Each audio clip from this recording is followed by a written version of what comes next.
ఎందుకంటే మేము వచ్చింది ఒక సదుద్దేశంతో రాజకీయాల్లో సంస్కారవంతంగా ఉండాలి, వ్యవస్థల్ని గౌరవించాలి, మహిళల్ని గౌరవించాలి, ఎవరమైనా ఒక పొరపాటు చేస్తే దాన్ని సరిదిద్దుకోవాలన్న ఉద్దేశంతో మేము వస్తే ఈ రకంగా వ్యవహరించడం అనేది మంచిది కాదు. ఒకటి. రెండవది, మహిళా కమిషన్ దృష్టికి రాష్ట్రంలో సమస్యలు కూడా అన్ని విషయాలు కూడా వారికి చెప్పే ప్రయత్నం చేశాం. ఈ 8 నెలలుగా రాష్ట్రంలోని పరిస్థితులు ఇవన్నీ కూడా వివరంగా చెప్తే మీరు మరొక రూపంలో రండి, మరొకసారి టైం తీసుకొని రండి అని వారు అన్నారు.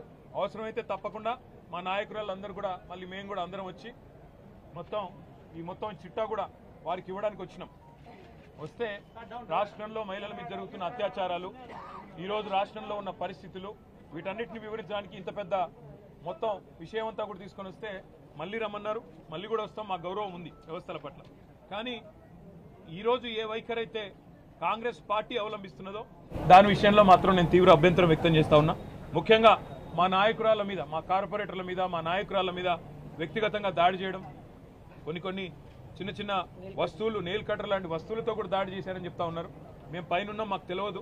మరి దీన్ని తీవ్రంగా ఖండిస్తూ ఇలాంటి సంఘటనలు ఎవరు చేసినా అది మంచిది కాదు. వారి మీద కూడా పోలీసులు తప్పకుండా చర్య తీసుకోవాలి.